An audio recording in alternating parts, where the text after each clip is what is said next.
जय हिंद। इस वीडियो में हम पढ़ेंगे समीकरण कैसे हल करें। तो देखिए क्लास 10th बोर्ड एग्जाम में ये दो प्रकार से क्वेश्चन पूछा जाता है। एक तो ये इस प्रकार की दो इक्वेशन पूछी जाएंगी, समीकरण को हल करने के लिए पूछा जाएगा, यानी कि आपको यहाँ से x और y के मान निकालने हैं।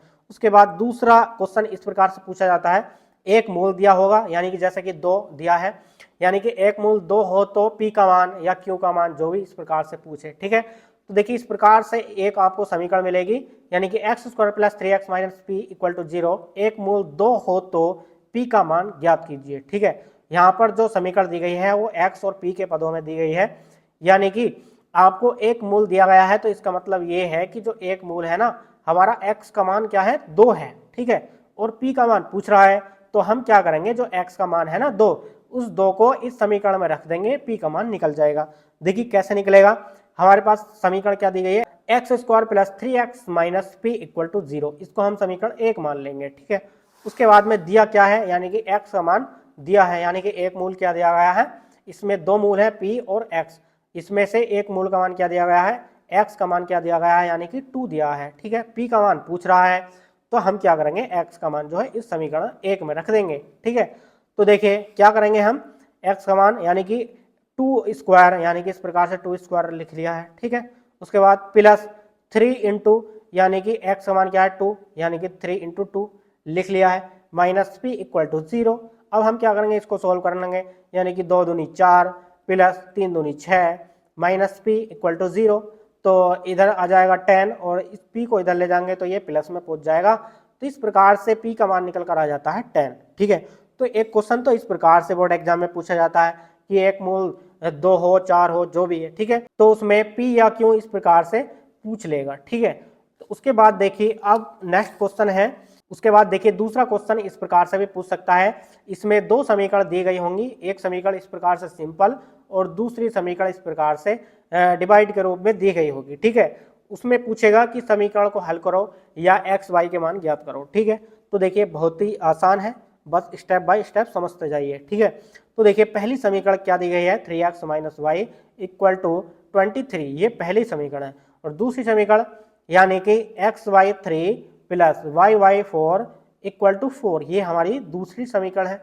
अब हम क्या करेंगे, जो ये इस प्रकार से डिवाइड के रूप में दी गई है, भिन्न के रूप में दी गई है, इसको हम सोल्व कर लेंगे, यानी कि इसमें हम 3 इंटू 4 एलसीएम ले लेंगे।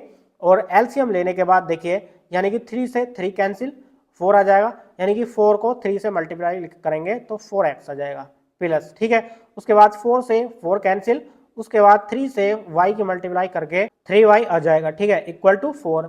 अब हम क्या करेंगे, इसके अपॉन में एक क्लिक करके क्रॉस मल्टीप्लाई कर देंगे, यानी कि 4 या 12 और 12 की मल्टीप्लाई यदि 4 में करेंगे तो 12 चौक 48, इस प्रकार से आ जाएगा यहाँ पर ये 3x plus 3y equal to 48, ये इक्वेशन नंबर 3 हो जाती है। ठीक है, उसके बाद देखिए इसको हल करने के लिए समीकरण 1 व 3 को जोड़ने पर, यानी कि समीकरण 1 और 3 को क्या करेंगे, हम जोड़ देंगे। ठीक है, यानी कि समीकरण 1 ये है और 3 ये है, इसको हम जोड़ेंगे।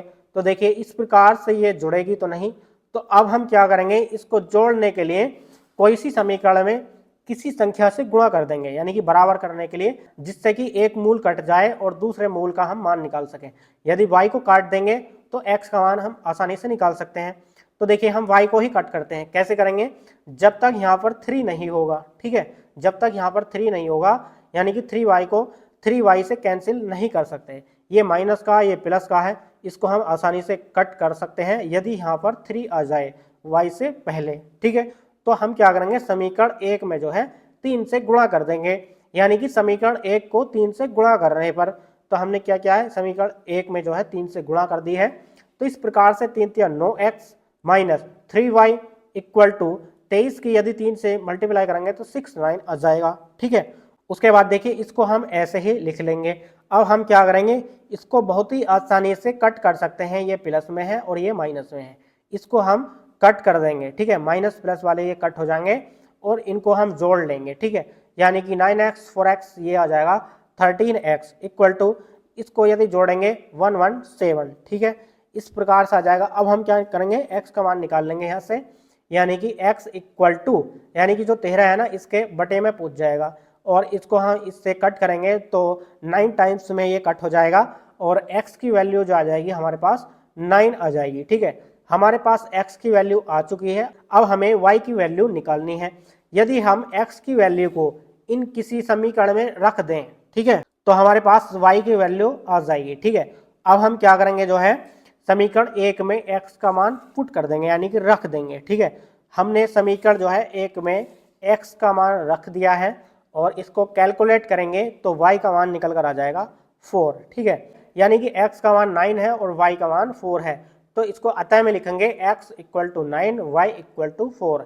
यही हमारे दोनों मूल यानी कि x और y के मान निकल कर आ जाते हैं। यही हमारा आंसर है। इस प्रकार से समीकरण को हल किया जाता है।